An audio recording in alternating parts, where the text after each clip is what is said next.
Hello, my name is Martina Mörtner. I'm a visiting MBA fellow at the Center for Digital Strategies at the Tuck School of Business at Dartmouth College.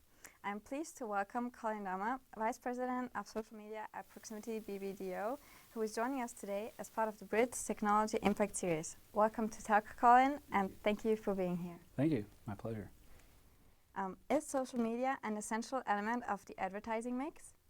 I guess being a guy who's labeled a social media guy at an advertising agency, I would probably consider it a pretty major part of the marketing mix, and probably not necessarily the newest one.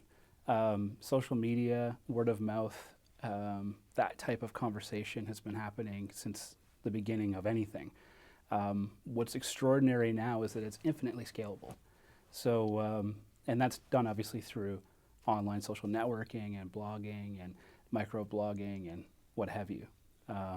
So the shift is that brands now have to think, wow, I actually have to have a conversation with these people and listen to them and actually respond to what their concerns are, because their voices are infinitely scalable in the negative against those brands. So it's, commonly asked, we can't engage because we'll lose control. But in fact, if you're not engaging, you have no control at all. What is the business case for social media in an online and offline world that is increasingly fragmented? For example, teens moving away from Facebook? Technology is very similar to evolution, and it actually diversifies. It doesn't come together. So communications are now directly linked to technology, and so therefore it follows the same rules. So you have more diversification, which means you need to be set up even tighter with your messaging so that it can actually go across all platforms. And that's why at BBDO and at Proximity, the mantra that we set is that not what is our social media strategy, but is our idea inherently social? In other words, can it transcend all these platforms, and can it actually spark conversations? And we look at the content like that, as opposed to, are we on Facebook? Yes, we're on Facebook, of course. It's now a matter of how good are we, how clever are we, and listening to what the consumers are saying and responding with something insightful that was based off of something that we heard from them. And when you get that formula right, huge success. Are there examples in which social media has played a fundamental role in managing organizations or brands in time of crisis? Yeah, crisis is a big one. And in the early days of social, as far as the social media we know of it today, there was a battle between public relations and marketing advertising to who owned it. And I think that the dust is finally settling, and the answer is yes, everyone owns it. Public relations, I spent some time doing that. Ford Motor Company, I worked with them in Dearborn, Michigan, and we had a couple of situations. We were monitoring the social space very closely for them, looking for any brand mention, and I was actually driving home from Detroit. It was about a 3-hour drive, and I got a phone call from the guy who's monitoring for Ford, and he said, "Collin, there's a fire in one of the plants." And I said, "Really?" He said, "How do you know that?" He said, "I just saw it on Twitter." I said, "That's fascinating." So I contacted my client in Detroit, who then contacted, I think it was in Kentucky, the actual plant, and they said, hello, and my client said, we hear there's a fire there. Is everything okay? And she said, "What fire?" And then the fire alarm went off. We actually beat the fire alarm. And when you're in that kind of situation, you need to be set up for that kind of response time and understanding what's real and what isn't. Now, I think that employee should probably have pulled the fire alarm rather than tweet, but the point is that the conversation is moving that fast. And that's one example, but there's other examples as well. There was something that we ended up calling the Black Mustang. That was the internal name for it. There was a little club called the Black Mustang Club that wanted to print a calendar, and they got a letter from a lawyer saying they couldn't. And it was this big convoluted confusion. Why couldn't they publish this calendar? And it was just a calendar of their own photos of their own cars, and they're all fans of this Black Mustangs. And why can't we publish this? Well, it turns out there was actually one of the print-on-demand places that said they couldn't because Ford had sent them a letter before. Long and short of the story is that created a lot of confusion for them, and they posted on their fairly small and modest forum.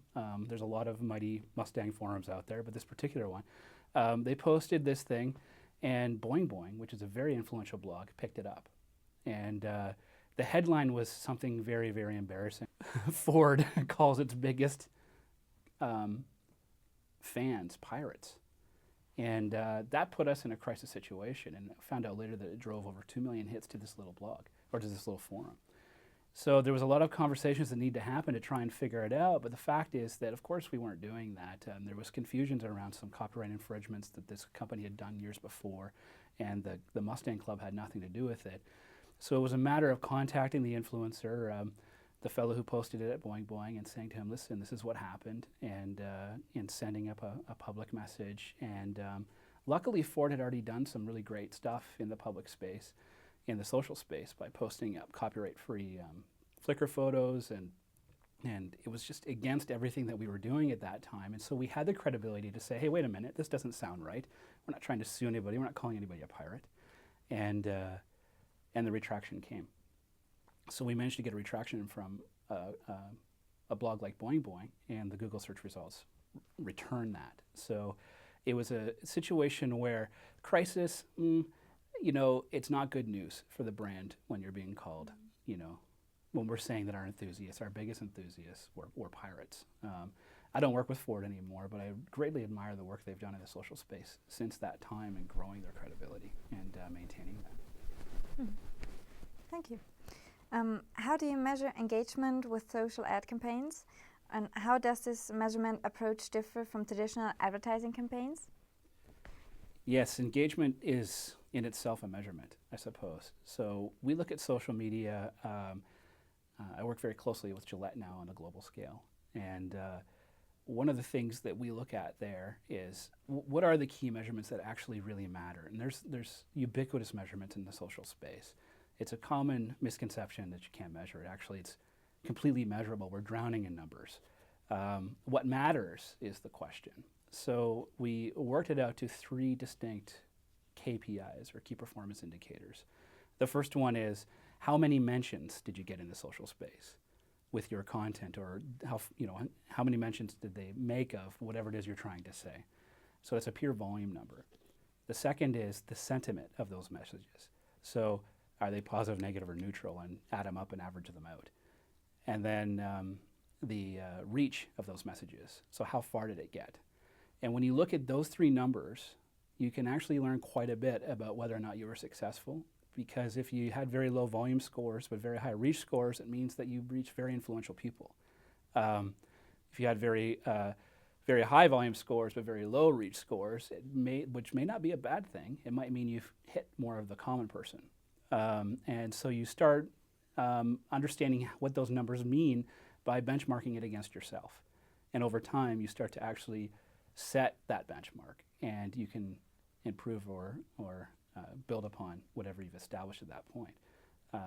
But jumping in guns blazes calling apples to apples with traditional advertising measurements is probably a mistake. It's kind of like applesauce and apple orchards. You know, they smell the same, but they're not quite the same, because we see that a consumer referral on a piece of content, or a friend's referral on a piece of content, is worth much more than an impression you would pay for. And so there is no direct apples to apples measurement yet. And I look forward for the industry to continue to mature so we can figure out what that is. It hasn't been done yet in a way that everybody can say, yeah, that's it, in the way that advertising has, the traditional advertising space has.